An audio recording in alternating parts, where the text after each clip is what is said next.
단순한 삶으로라는 제목으로 주의 말씀 함께 나누도록 하겠습니다. 해외여행을 이렇게 선교하러 간다든지 성지순례를 간다든지 해외여행을 단체로 나가다 보면은 아무리 강조하고 또 강조하고 리허설을 해도 공항에 딱 도착하면 표가 납니다. 아, 저분은 해외여행을 많이 해보신 분이구나. 아유, 저분은 이제 초보자라는 사실을 금방 알 수 있는 것 중 하나가 진보다리 보면 알 수 있습니다. 출발하기 전에 단단히 얘기를 하죠. 꼭 필요만 갖고 웬만하면 갖고 오지 말아라, 불편하다 얘기를 했는데도 불구하고 초보자들은 진보다리가 거의 이삿짐 수준으로 갖고 옵니다. 어마무시하게 쌓아 나옵니다. 그런데 해외에 나가면 불편하잖아요. 계속 숙소로 옮겨야 되고 차를 갈아타야 되기 때문에 그 짐을 누가 처리해? 다 자기가 짊어지고 다녀야 되거든요. 팬데믹 전에 저희들도 교회 30주년 기념으로 33명의 교우들이 이스라엘 성지순례를 갔죠. 가기 전에 뭐 세미나를 여러 번 했죠. 여러 번 하고 뭐 수없이 강조했죠. 이것만 넣어라, 이건 넣으면 안 된다 했는데도 그때는 대답을 다 했는데 막상 출발할 때는 염려 속에서 쌓기 시작하죠. 그래가지고 뭐 거의 일주일 있을 때인데도 불구하고 뭐 거의 이사준 수준으로 가지고 나오죠. 근데 이제 가면 뭐 계속 차를 갈아타야 되고 또 숙소를 옮겨야 되기 때문에 그 짐을 누가 들어도 다 본인이 들고 다녀. 엄청 고생하죠. 네, 좀 안타깝죠. 그런데다가 더 재미있는 것은 이제 끝날 쯤 되면 집에 돌아올 때 됐잖아요. 근데 문제는 먹을 걸 많이 싸왔잖아요. 비상식량을 많이 싸왔는데 갖고 가봤자 집에서 안 먹으니까 나한테 가져오는 거예요. 목사님 이거 드실래요? 근데 이 33명이 갖고 오니까 뭐 별걸 다 속으로 진지 가져오지. 초창기 좀 얼마나 좋아요. 그때는 다 갖고 안 주다가 끝날 무렵쯤인가 막 갖다 주는 거야. 인심 쓴다고. 근데 뭐 저도 뭐 먹는 게 한계가 있죠. 그리고 이미 또 현지 음식이 적응돼 버렸으니까. 저는 이제 그런 걸 생각하면 우리 청년들도 내가 선교를 데리고 나가면 아무리 애들 강조해도 짐을 많이 쌓아. 그러면 애들 막 학생들 얼마 덩치도 별로 안 크잖아요. 가방은 자기 엄청 큰 거 들고 선교지는 또 오지잖아요. 오지에 다니고 고생합니다. 근데 몇 번 다니다 보면 압니다. 아, 목사님 말은. 그래서 짐이 점점 적어집니다. 심플하게 다닙니다. 여러분, 우리 그리스도인들은 출장 인생이라는 사실을 기억하시죠? 우리는 하나님께로부터 보냄받아서 이 땅에서 하나님이 시키는 목적을 위해 살다가 때가 되면 다시 하나님께로 돌아가는 것이 출장 인생인 걸 믿으시길 바랍니다.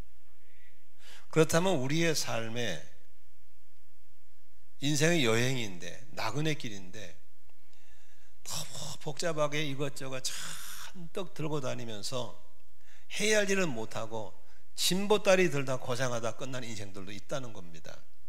그러나 하나님의 말씀을 근거해서 내가 누구며 나는 누구로 살아야 되는가를 아는 사람들은 단순한 삶을 삽니다. 그리고 그렇게 비본질보다 본질에 충실한 삶을 살면서 멋있게 살다 가는 것을 볼 수 있습니다. 오늘 본문은 예수님께서 어느 마을을 지나가시는데 그 마을에 마르다라고 하는 여인이 살고 있었습니다. 그 마르다는 마리아라고 하는 여동생과 함께 살고 있었습니다. 예수님을 자신의 집에 초대했습니다. 그리고 언니 마르다는 예수님이 자신의 집에 오니까 대접을 하고 싶어서 찌개도 끓이고 부침개도 만들고 겉절이도 하고 뭐 자기가 할 수 있는 여러 가지 요리를 동시에 하고 있었습니다. 너무 일손이 복잡해졌습니다. 그때 마리아를 보니까 마리아는 언니를 하나도 안 도와주는 거예요. 예수님 발 앞에 앉아서 질문하고 답 듣고 말씀을 듣고 있었어요. 그때 언니가 발끈했습니다. 발끈할 때 동생한테 발끈한 게 아니고 예수님께 발끈했어요. 아니 예수님 뭐 하세요? 우리나라 버전으로 말하면 전현, 저놈 이렇게 얘기했죠. 좀 야단 좀 쳐주세요. 언니가 이렇게 바쁘는데 저희 철없이 앉아서 이렇게 말씀만 듣고 있잖아요. 그러면 그 언니가 예수님께 듣고 싶은 대답 뭐겠어요? 맞네. 예, 마리아야. 언니 저렇게 바쁜데 도와주러 안 와. 너 너무 심하지 않니? 이렇게 하는 말을 듣고 싶었을 겁니다. 그런데 예수님은 뜻밖의 말씀하셨습니다. 예, 너는 여러 가지 일로 분주하구나. 많은 일로 네가 들떠 있구나. 주님의 일은 그렇게 여러 가지로 분주한 게 아니란다. 하나나 두 가지 정도만 하는 것이 주의 일이란다.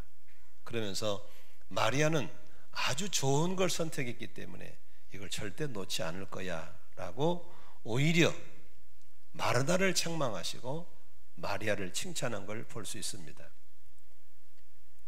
오늘 본문을 통해서 저와 여러분이 출장 인생이라는 사실을 돌아보면서 출장 인생을 가장 행복하게 그리고 목적에 맞는 삶을 살려면 우리의 진보다리는 단순해야 됩니다. 지금 아멘 안 하신 분들은 혹시 머릿속에 나는 아직 살 일이 많이 남았어요, 그렇게 생각할 수 있겠죠. 그러나 여러분, 진리는 변하지 않습니다. 태어날 때는 순서가 있지만 세상을 떠날 때는 순서가 없습니다. 어떤 사람은 장기간 출장을 나온 사람이 있지만 단기간 출장도 있습니다. 업무 끝나면 다 소환에 가게 되어 있습니다. 그러므로 이 땅에 여행객으로 나그네로 살아가면서 우리의 가방을 좀 점검하셔서 꼭 필요한 것만 갖고 다니시고 필요 없는 건 내려놓는 단순한 삶으로 돌아가야 될 줄로 믿습니다. 오늘 본문을 통해서 우리가 몇 가지 영적인 교훈을 한번 생각해 보겠습니다. 많이 수고하고 애썼지만 칭찬보다 책망을 듣는 사람이 있다고 하는 것입니다. 오늘 40절 한번 같이 보겠습니다. 40절에 그러나 마르다는 여러 가지 접대하는 일로 분주하였다라고 써 있습니다. 마르다가 예수님을 자신의 집에 모셔드리는 것은 본질이 뭐예요? 예수님의 말씀 듣고 싶은 거거든요. 예수님이 끼니를 굶고 다니니까 밥 드리려고 오란 게 아니거든요.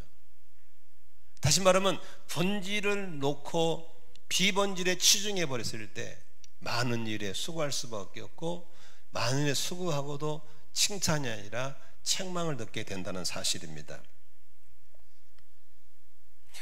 여러분, 우리는 살아가는 데 있어 사는 게 목적이냐 얼마나 많이 가진 게 목적이 있다가 둘 때가 많습니다. 너무 많은 일로 염려를 낳고 들떠 있다고 41절 볼까요? 같이 읽습니다. 그러나 주님께서는 마르다에게 대답하셨다. 같이 읽습니다. 시작. 마르다야 마르다야 너는 많은 일로 염려하며 들떠 있다. 바로 옆에 있는데 이름을 똑같이 두 번 부르었다고 하는 것은 주님이 안타까운 거예요. 승천아 승천아, 이 말은 무슨 소리예요? 못 알아들은 게 아닙니다. 안타까우니까 두 번 부르고 마르다야 마르다야 너는 많은 일로 염려하고 들떠 있구나 라고 했습니다.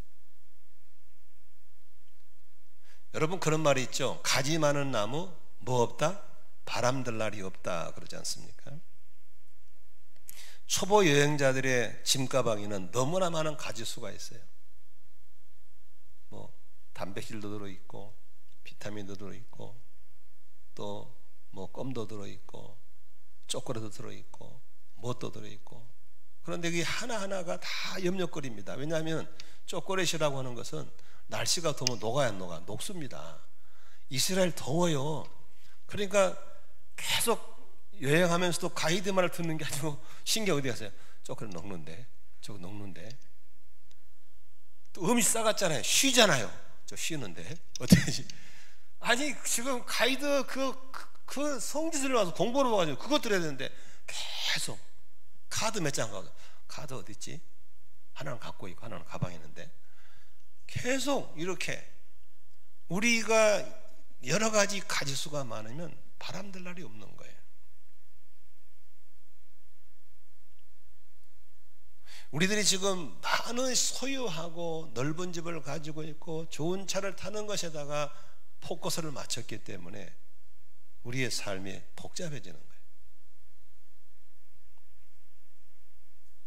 나는 지금 어떤 출장 인생을 살아가고 있는지 한번 자신을 돌아보면 좋겠습니다. 우리의 영혼을 갉아먹는 물질주의, 우리 영혼을 갉아먹는 소유욕의 굴레를 끊어버리지 않으면 절대로 본질에 충실한 출장 인생을 살아갈 수가 없는 것입니다. 여러분, 설교를 듣다 보면은 듣기가 참 불편한 것 많지요. 저건 안 듣고 싶은 거. 근데 차마 또 듣고 보니까 이건 진리라 버릴 수도 없고, 갖고 있는 불편한 것이 뭐예요? 그게 돈 문제입니다. 예수님께서 말씀하셨잖아요. 사람의 생명은 소유에 넉넉한 데 있지 않다라고 말하고 있는 거거든요. 그런데 우리는 많이 갖고 싶거든요. 이런 설교하면 또 그럽니다. 성경이 그렇다고 그러면 또 그럽니다. 아이고, 목사님은 평생 목회만 해가지고 세상 물정 너무 모르셔. 그러면 자기가 다 아는 것처럼 딱 귀를 막습니다. 목사님, 월세 내본 적 있어요? 보험료 밀려본 적 있어요? 신용품이 얼마나 오른지 아세요? 옷 사러 가본 적 있어요?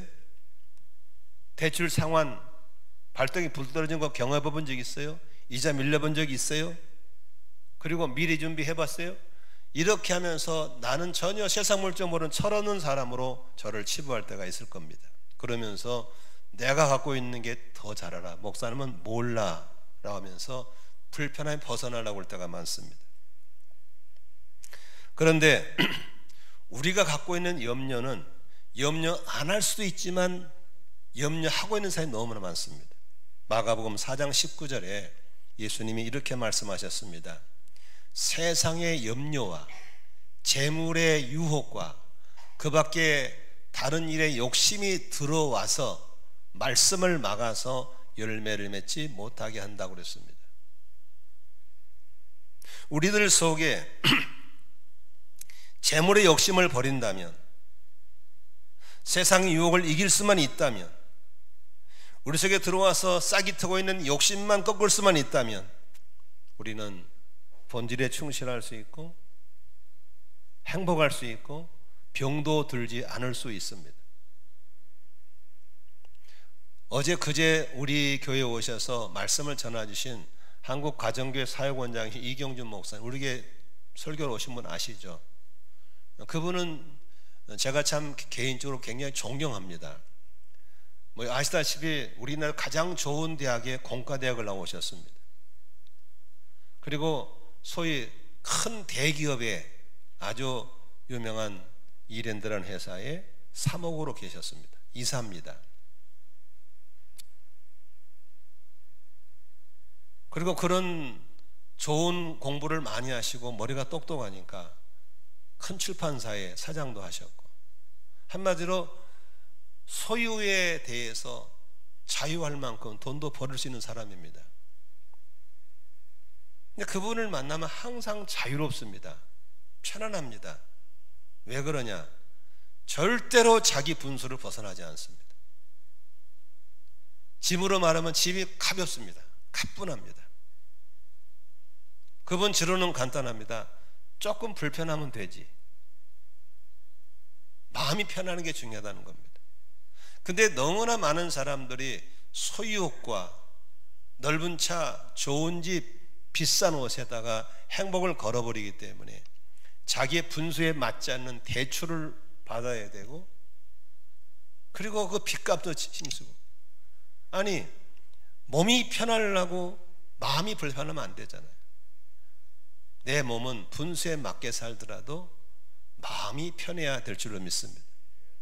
그러니까 그분은 항상 그런 자기의 삶에 여유를 갖고 있기 때문에 본질에 충실해. 평생 영혼 구원하고 평생 제자 만들고 그렇게 살으니까 70이 넘은데도 아픈 데 하나도 없어요. 건강하세요. 누구를 만나도 행복을 주는 사람은 살아가는 거예요. 그리고 성경을 볼 때 무슨 설교를 더 불편하지 않아요. 왜? 말씀을 수용할 수 있으니까. 그러나 하나님의 진리와 어긋나게 사는 사람들은 설교 듣는 시간이 고통스러운 거예요. 너무 힘든 거예요. 진리를 받아들일 수가 없는 거예요.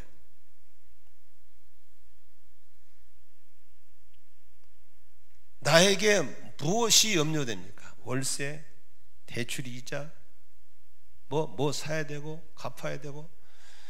여러분, 이런 것에서 벗어나는 비결이 뭐가 있습니까? 하나님은 그렇게 말씀하셨습니다.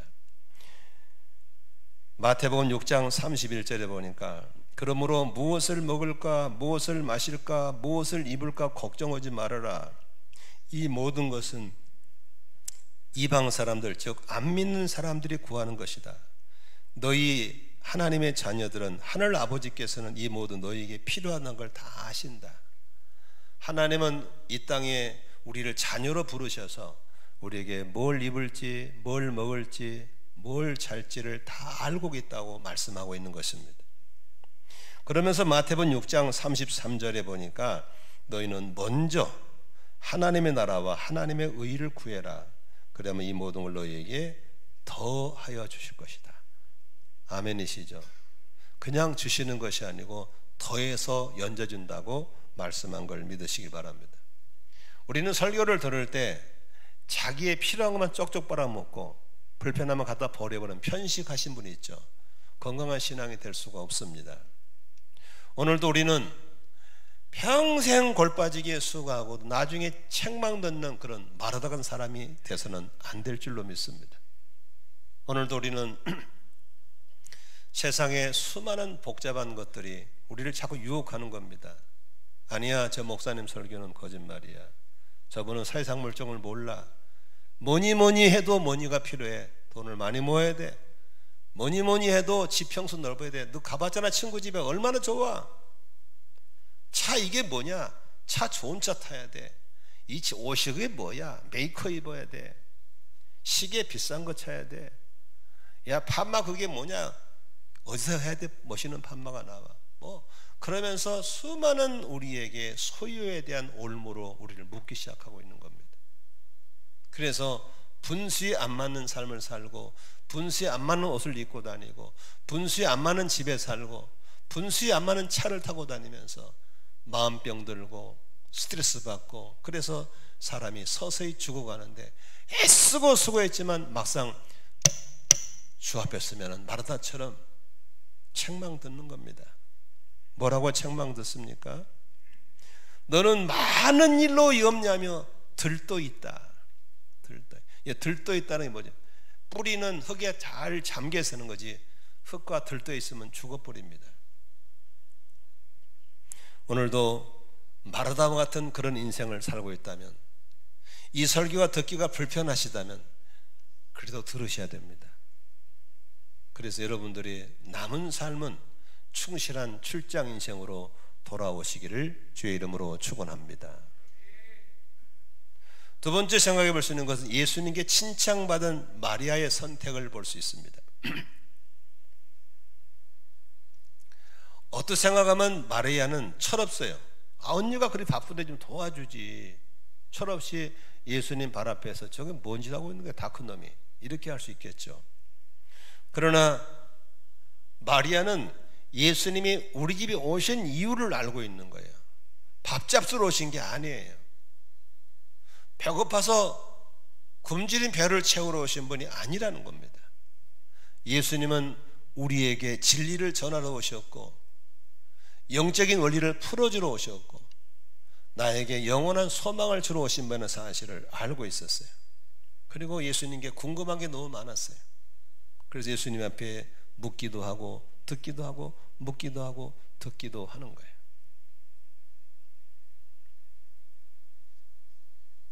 몇 년 전에 미국 휴스턴에 가정교회를 배우기 위해서 연수를 갔습니다. 여러분, 비행기 한 번도 못 타보신 분이 많은 교회에서 목사 부부가 미국 간다고 하는 건 쉬운 게 아닙니다. 그리고 12시간의 비행기를 타고 달라스로 가서 달라스 다시 휴스턴으로 또 비행기를 갈아타고 가잖아요. 가면 참 별소리 다 있어요. 전 세계에서 여러 목사들이 오거든요. 아니, 거기 왔으면 거기 온 목적대로 시간을 보내야 될 거 아닙니까? 그런데 꼭 이상한 목사님들이 있어요. 뭐 휴스턴에 뭐 어디 관광지를 가보고 어디는 꼭 가봐. 아니 교회 보면 교회만 보면 되는데 어디 가서 뭘 먹으러 가고 뭘 보고 오는 게 뭔 중요합니까? 저는 이해를 못 하겠더라고요. 저는 그 교회를 리서치로 가기 때문에 가기 전부터 나는 가서 뭘 보고 올 거야, 뭘 질문들을 쫙 준비해 가는 거거든요. 그래서 그 질문을 체크해 가면서 목자들을 만나고 목녀를 만나고 계속 그거 해도 2주간 동안 바쁜데 어디 가서 뭘 먹고 뭘 보고 오는 정도, 야, 나 에너지 대단하다. 나보고 가자는 겁니다. 못 가, 거기. 싫어. 힘도 없고 영어도 안 되고. 차를 렌트를 해가, 아니 거기까지 가서 렌트 해가지고 찾고 돌아 해가 에너지가 넘치는 사람이 있어요. 여러분 교회 오셨으면 예배에 집중하시길 바랍니다. 아멘. 찬양 시간에 찬양에 집중하는 거예요. 설교 듣는 시간은 영의 양식 먹는 데 집중하시길 바랍니다. 본질에 충실한 게 얼마나 중요한지 몰라요.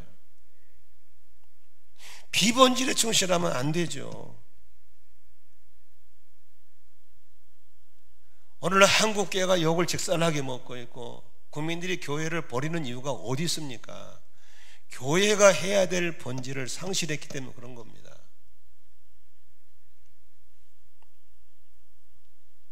판교에서 목회하시는 큰 교회 목사님이 판교에 있던 큰 교회에 초청을 받아 설교로 갔어요. 어느 교회 얘기하면 안 되죠. 그러니까 막 예배당이 막 너무너무 화려한 거예요. 그 목사님이 딱 한마디 했어요.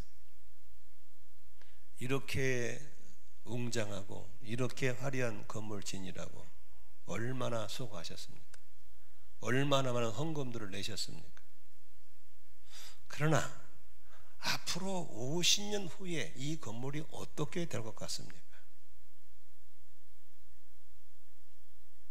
앞으로 50년 후에 이 교회가 어떻게 될 것 같습니까? 하고 생각해 본 적이 있습니까? 그 질문 앞에 아무나 답을 못 하는 거예요. 근데 그 교회 담임 목사님이 그분이 오시기 바로 얼마 전에 유튜브에 이런 설교를 했거든요. 내가 여의도 순복음교회를 가보고 서울 사랑의 교회를 가봤더니 우리 교회는 동네 오두막 같더라. 우리도 한번 더 크게 한번 지어봅시다. 이런 말을 했거든요. 근데 그런 교회에 와서 그런 말 해버렸으니까 뭐가 됐어요? 초치는 거죠. 근데 그런 설교하신 목사님은 이번에 자기 교회가 너무 크니까 50개로 교회를 나눴어요. 다 나눠가지고 교회를 내보냈어요. 나가라고. 우리 교회 오지 말라고. 나는 앞으로 이 정도 이상은 절대 안 모일 거라고. 오면 다 가라고. 여러분 그 두 교회를 비교하면 여러분 한번 객관적으로 봤을 때 더 큰 땅을 따서 더 웅장하게 지어서 여의도 순복음교회나 사랑의 교회 우리는 초가집 같더라 하는 그런 말씀하시는 교회하고 교회가 너무 한쪽에 많이 몰려서 저희끼리 뭉쳐 있으니까 교회를 50개로 찢어서 나눠가지고 좀 가라고 오지 말라고 거기서 하라고 이렇게 보내는 목사님과 봤을 때 어느 교회가 더 본질에 충실한 것 같습니까? 답을 얘기하지만 여러분 스스로 결정해 보세요. 교회의 머리인 주님이 뭘 원하신가? 이 교회의 머리 대신 예수님이 어떤 소원을 갖고 있고 어떤 비전이 있는가? 주님의 소원이 나의 소원이 되고 주의 비전이 나의 비전으로 받아진다면 주님이 우리의 작은 수고도 크게 칭찬할 줄로 믿으시기를 바랍니다. 저는 10년 전에 11년 전에 그걸 깨닫고 결정할 수밖에 없었어요. 넓은 주차장이 필요한 게 아니구나. 애들이 마음껏 뛰어노는 교육관이 필요한 게 아니구나. 부채가 32억이나 있고 한 달에 1,400만 원 이자가 나가면서 골 빠진 상태에서 주차장이 무슨 소용이 있고 넓은 교육관이 무슨 소용이 있는가? 내게 맞는, 우리에게 맞는, 분수에 맞는 교회로 가야 되겠다. 장로님들을 설득하고 교우들을 설득하고 주차장 반을 팔고 350평의 교육권 건물을 팔 때 마음이 아팠어요. 그리고 그쪽에 짐을 보따리 싸가지고 일로 들어올 때 우리 주일학교 아이들을 식당 지하실로 데리고 들어갈 때 마음이 너무 아팠어요. 저는 지금도 그 땅 그 자리에 다른 건물로 들어왔지만 그거 볼 때마다 내 마음이 항상 아파요. 내가 무능했구나. 내가 좀 더 실력이 있고 영이었으면 저 건물을 지켜 우리 애들을 여기서 뛰놀게 했을 건데 그런 아픔이 있어요. 그러지만 그런 결단할 수밖에 없었던 것은 이 교회의 머리가 내가 아니고 주님이시라면 주님이 뭘 원하는가? 그렇게 성도를 헌금 가지고 1,400만 원씩 이자를 팍팍 내고 이렇게 넓은 땅 주차장 갖고 폼 잡고 있을 것이 아니라 우리 분수에 맞게 살면서 우리 에너지 가지고 성도들과 함께 한 영혼을 더 건져보고 우리보다 더 어려운 교회에다가 가난은 구제해주고 도와주며 사는 교회가 해야 될 본질에 충실한 게 더 필요한 결단이겠다는 생각이 들었습니다. 아멘이시죠? 감사하게도 우리 장로님들이 다 저의 뜻에 동의해 주시고 우리 교우들이 그렇게 해 주셨기 때문에 부채가 없는 교회가 되어서 이제는 여러분 헌금들이 100% 구제로 나갈 수 있도록 선교 갈 수 있도록. 불편하죠. 주차장도 불편하고 애들한테 미안하죠. 그런 열악한 시설에 애들이 예배드린다 미안하기도 하죠. 그래서 내가 농담 삼아 그래요. 애들한테 야, 너 부흥되면 본당 차지해. 우리 밑에 내려갈게. 하여간 많이 모이는 부서가 본당 차지하기로. 그러면 걔들도 아멘 그러거든요. 아마 그럴 날이 왔으면 좋겠어요. 그냥 중고등과 부흥돼 가지고 어른들은 깨져져 가지고 어른들이 밑에 내려가고 애들이 거기서 북수고 장국 얼마나 좋겠어요. 우리 그런 날도 있을 수 있지 않겠나 싶습니다. 아무튼 우리는 주님의 소원이 나의 소원이 되고 주의 비전이 나의 비전이 되는 그런 삶으로 여러분의 삶도 막 맞춰져 간다면 하나님 여러분의 수고 하나하나에 따라서 칭찬하시고 축복하실 줄로 믿으시기를 바랍니다. 어제도 그제도 우리 성도님들이 막 행복해하고 기뻐하고 춤추고 청년들이 막 하우성을 치고 이런 행복을 보면서 나는 믿음의 아버지로서 그 생각이 들더라고. 저 행복을 지켜줘야지. 저 웃음을 내가 지켜줘야지. 절대로 내가 있는 한 교회가 비본질로는 가지 않아야지. 그런 다짐. 이 행복, 이 웃음이 어디서 왔을까? 바로 본질에 충실을 하고 힘쓰고 애쓸 때 하나님이 선물로 주신 기쁨인 걸 믿으시기를 바랍니다. 단순한 삶으로 돌아가기를 원하시면 한번 아멘 하십시다. 머리 복잡한 생활 버리고 좀 단순하게 돌아가기를 원하시면 아멘. 그렇다면 농부의 마음으로 가지치기를 시작하셔야 됩니다. 요한복음 15장 2절에 예수님이 말씀하십니다. 아버지는 농부고 나는 포도나무고 너희는 가지다 라고 하면서 농부의 마음을 알려줬습니다. 같이 한번 읽겠습니다. 내게 붙어 있으면서도 열매를 맺지 못하는 가지는 아버지께 다 잘라버리시고 열매를 맺는 가지는 더 많은 열매를 맺게 하시려고 손질하신다. 저는 이제 월요일 날마다 태안에 가서 농사하는 밭일 좀 하고 화요일로 올라오거든요. 근데 지금 충청 쪽에 뭐 정우도 비가 안 와가지고 완전히 가물어서 아무것도 안 돼. 아무것도. 이제는 지금 양파 같은 것도 다 죽어버리고요. 아무것도 안 돼요, 그냥. 그런데 봄에 일찍 심어놨던 토마토 맥구루가 살았어요. 토마토 맥구루가. 하여간 어떻게 살아남았어요. 이제 뿌리가 내리니까 이제 크기 시작하는데 토마토 농사를 지어보시면 알겠지만 토마토는 절대적으로 가지치기를 잘해줘야 돼요. 이 가지하고 원가지하고 잎 사이에서 나오는 격가지 있거든. 이걸 잘라주지 않으면요 잎만 무성할 뿐 열매가 안 맺어요. 그래서 항상 격가지를 잘라줘야 원가지가 크고 원가지를 통해서 꽃이 핀 게 토마토가 되거든요. 근데 아차하면 어느 날 그냥 격가지가 무성히 커 있어요. 그동안에 다 먹어버리고 이게 다 먹어버리고 열매는 없어요. 잎만 무성해요. 그래서 도마도는 반드시 벽다를 잘라줘야 되거든요. 우리 신앙생활할 때 농부의 마음으로, 농부가 도마도 잎이 무성한 걸 좋아합니까? 아니에요. 열매에다가 목적을 두는 거예요. 봄 되면요, 과일나무 자를 때요 막 자릅니다. 왜? 자르는 이유가 뭐냐면 열매를 많이 맺기 위해서. 자를 때 가지 보고 아프지 미안해 이럽니까? 그냥 잘라버려. 우리의 신앙생활에 본질에 충실하게 해서 비본질적인 것, 중요한 걸 위해서 덜 중요한 것을 과감하게 잘라낼 수 있는 농부의 가지치기가 있을 때 여러분들은 수고한 것만큼 칭찬되는 삶이 될 줄로 믿으시기를 바랍니다. 제가 얼마 전에 핸드폰을 바꿨어요. 바꿨는데 우리 교우님이 핸드폰 가게를 해서 이제 바꾸러 갔는데, 여러분 그 핸드폰 가게를 가서 보니까 저는 4년 쓰고 바꿨거든요. 바꿨는데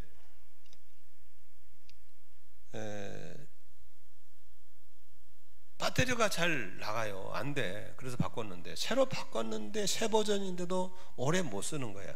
내가 전화했어요. 어떻게 새로 바꿨는데 그러냐 그랬더니 불필요한 앱들을 좀 제거하라는 거예요. 안 쓰는 앱들. 그래서 이렇게 뭐 찾아보니까 한 달 동안 안 쓰는 앱이 따로 모아진 게 있더라고요. 그것을 제거해야 돼요. 그런데 언제 쓸지 모르고 놔두는 거예요. 1년에 한 번 쓰는 것들, 이런 것들은 제거해야 되거든요. 그래야 배터리를 잘 쓸 수 있거든요. 그런데 우리의 신앙생활 통해서 너무나도 많은 분들이 지금 이게 아이폰이 고장 나가지고 말을 안 들어요, 이게 지금. 그래서 여러분, 우리의 신앙생활 속에서 너무나 많은 분들이 그렇게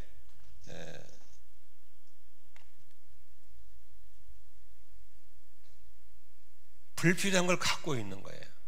너무 안타까워요. 여러분 한번 우리 신앙생활 속에서 그렇게 안 쓰는 앱들을 과감하게 잘라내는 일을 하셔야만 에너지 손실이 적어질 걸 믿으시길 바랍니다. 아멘. 농부가 가지치기 하듯이 과감하게 가지치기를 해주셔야 되는 거예요. 그냥 아니 이스라엘 일주일 가는데 뭘 이사짐을 싸와. 그건 염려와 우려거든요.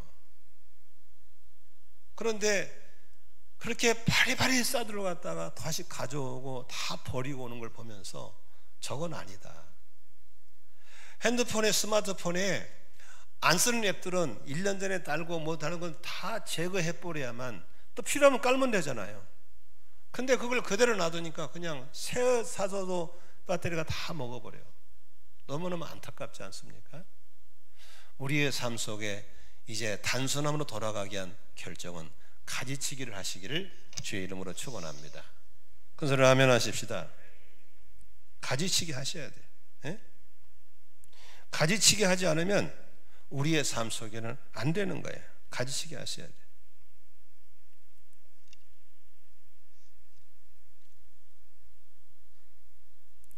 제일 먼저 가지치기가 뭘 해야 되겠어요? 돈 문제 정리하셔야 됩니다.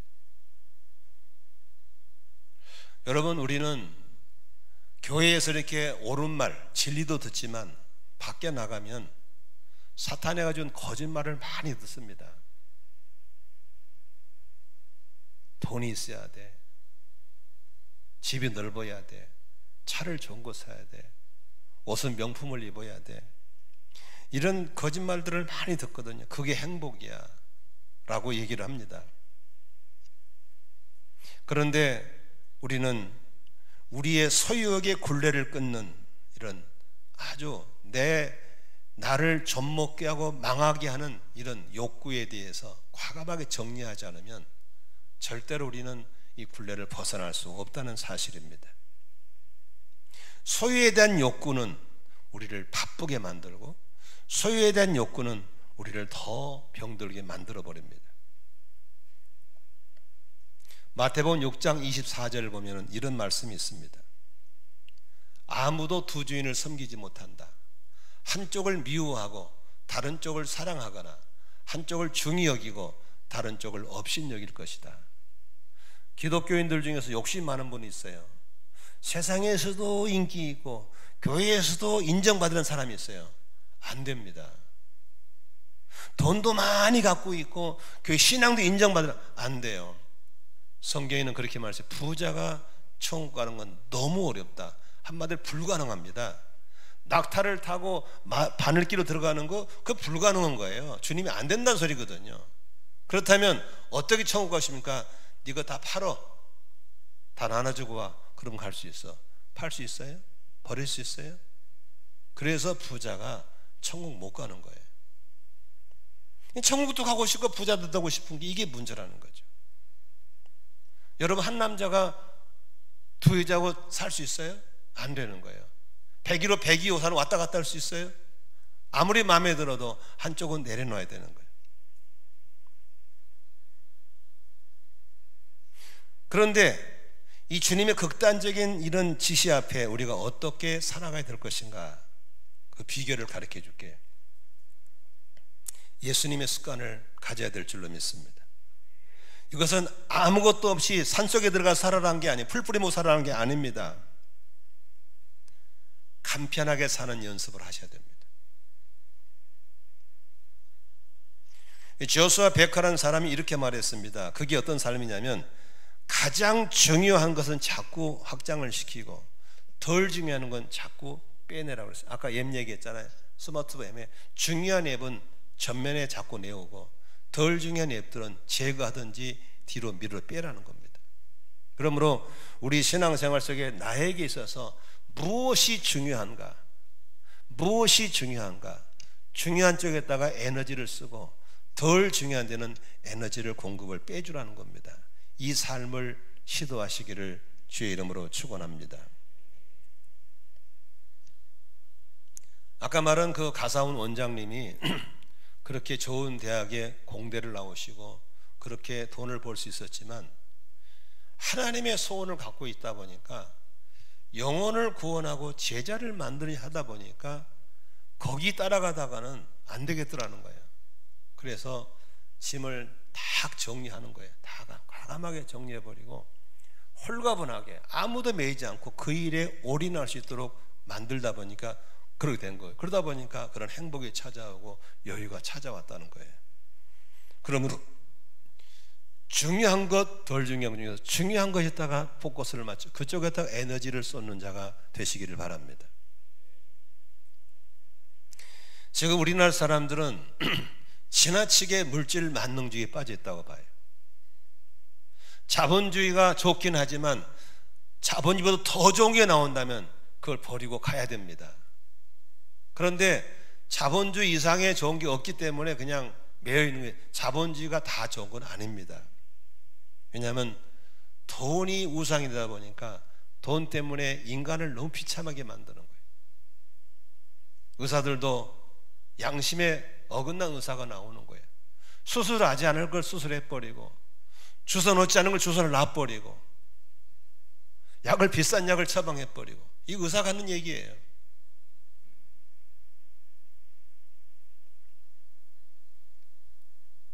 불이 넘치는 아파트를 사야 되고 불에 넘치는 차를 사야 되고 불에 넘치는 옷을 사 입어야 되고 그러다 보니까 또 일하러 가야 되고 더 많이 벌라니까 잠도 안 자야 되고, 이건 자본주의가 주는 최악의 피해입니다.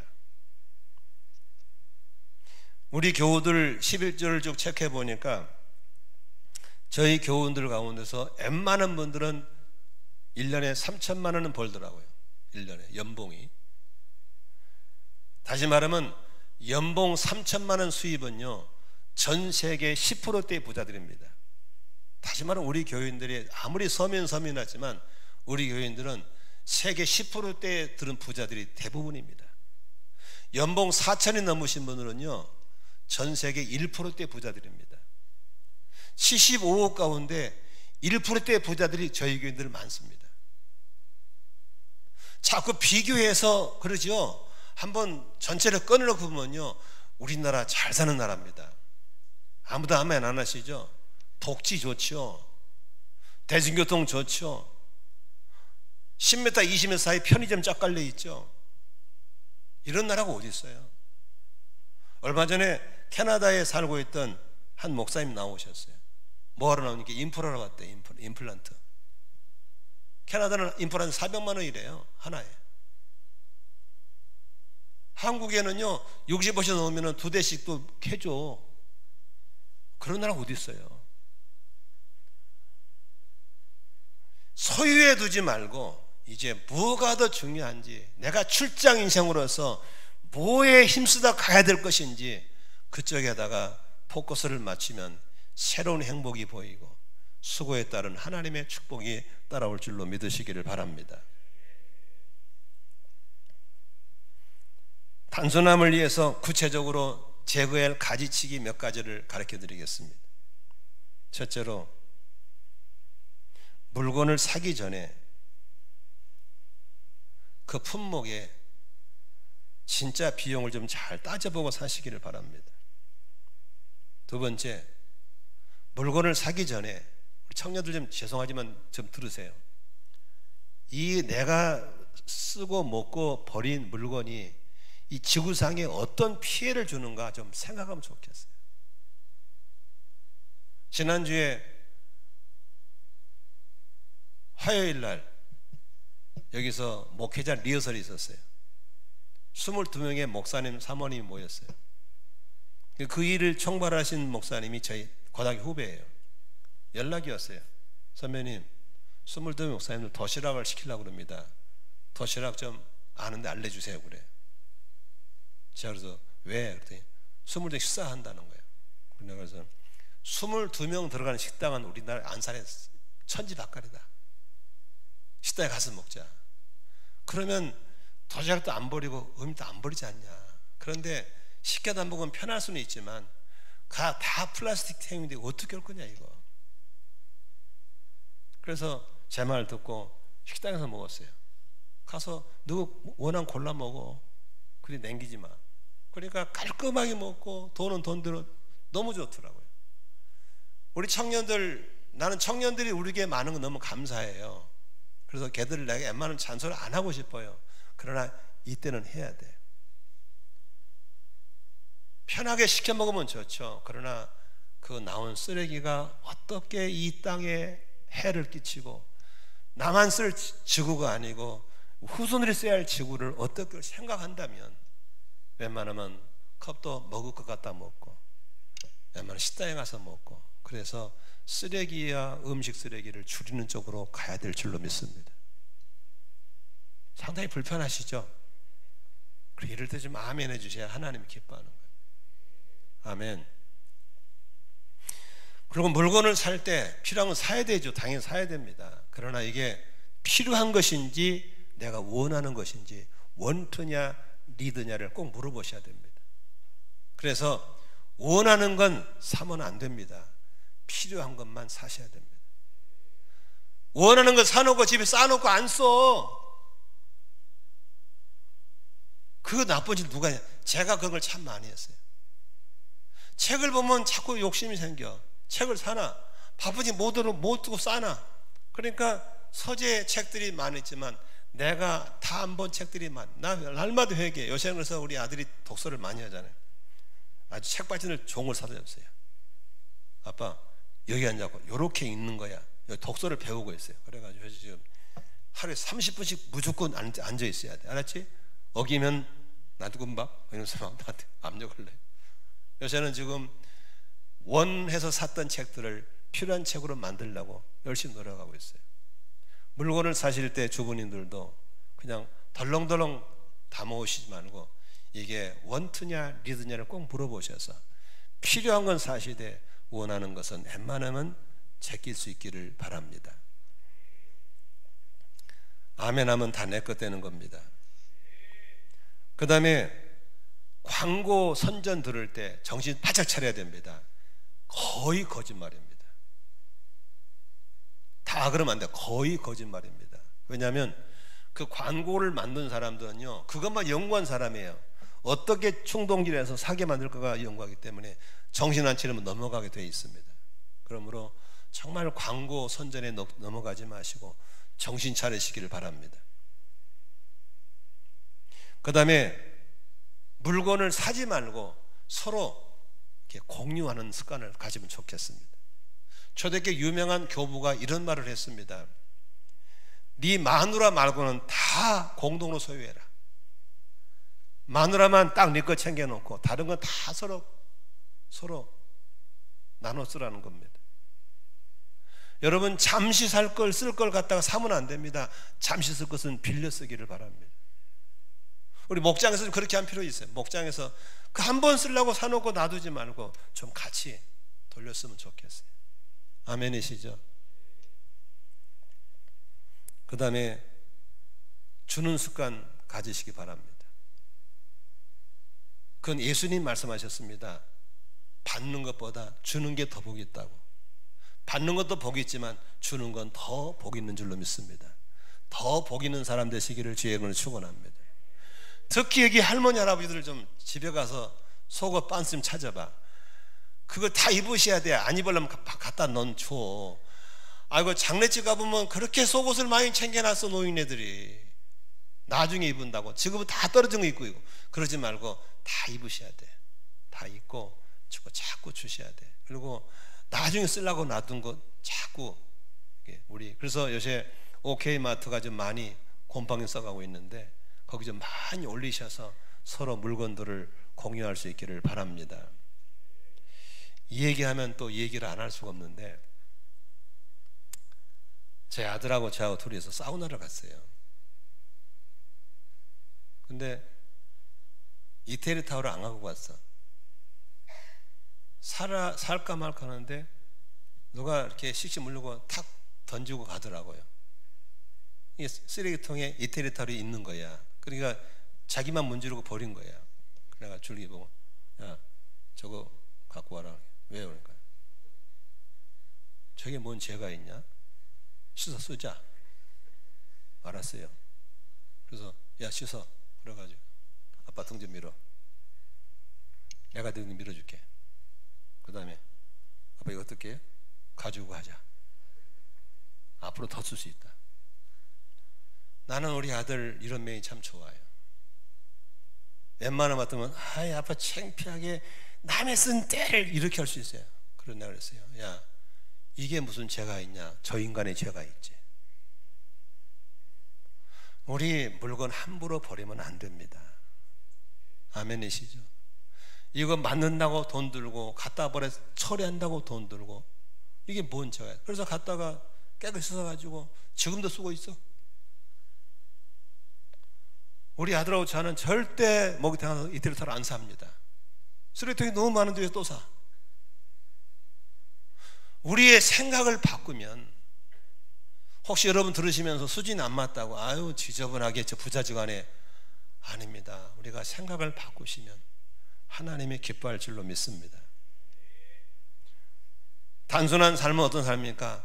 분수에 맞게 살아야 됩니다. 내 한 달에 수입이 얼마인지, 평균 얼마인지 맞아. 거기에 맞게 집도 사야 되고, 거기에 맞게 차도 사야 되고, 거기에 맞게 옷도 입어야 되고, 거기에 맞는 삶을 살면 편해. 아멘. 왜 분수에 안 맞게 돈 땡겨다가 사고 땡겨다가 입고 그거 값이나 골 빠지고 이자나 골 빠지고 이거 하지 말자고요. 기독교는 그렇게만 안 될 줄로 믿습니다. 아멘 하세요. 전 세계에서 부채를 가장 안 무서워하는 나라가 우리나라라잖아요. 부채는 무서운 겁니다. 이자는 잠도 안 자고 잘할 줄로 믿으시기 바랍니다.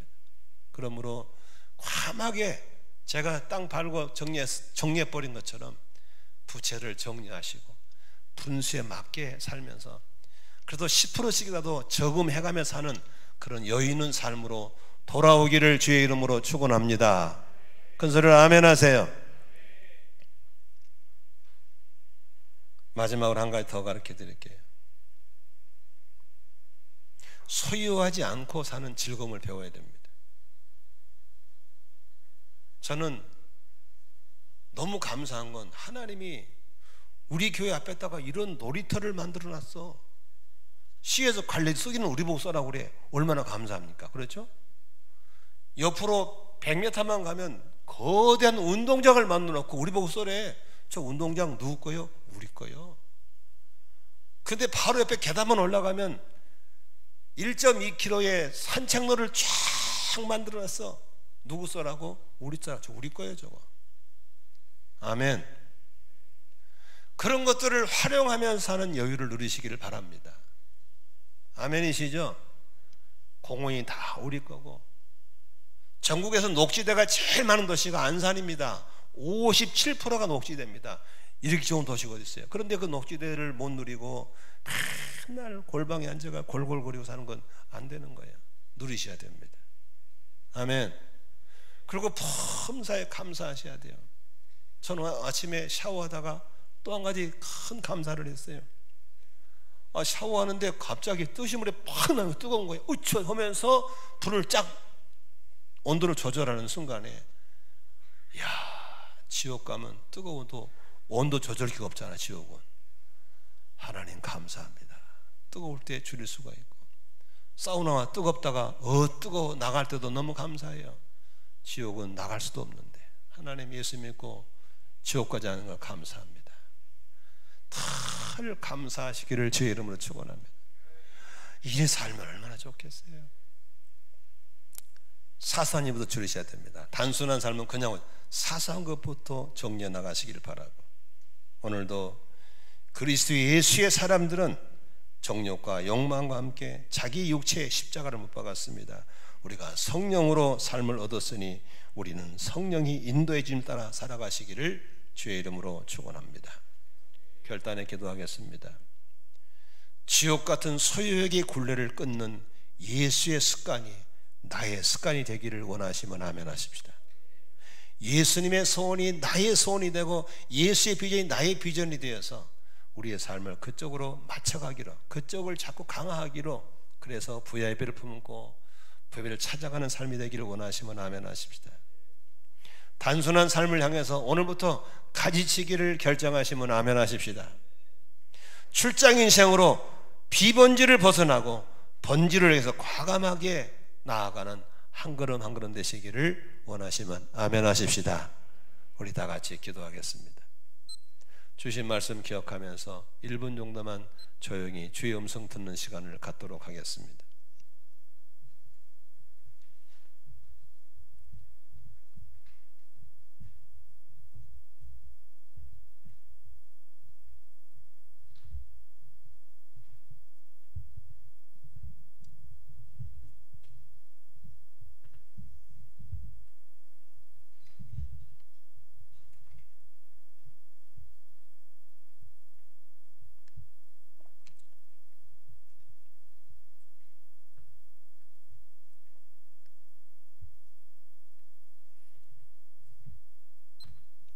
말씀을 듣는 가운데 주님이 내게 찾아오셔서 나를 불편하게 한 부분이 어떻습니까? 주님과 갈등에서 벗어나는 것은 진리로 돌아올 때 편해질 수 있습니다. 합심을 한번 같이 기도하시고, 오늘부터 하나님 나의 삶을 가지치게 하겠습니다. 비본질을 본질로 더 중요한 일에 집중하겠습니다. 내가 소유하게 불편한 삶을 벗어날 수 있도록 도와주십시오.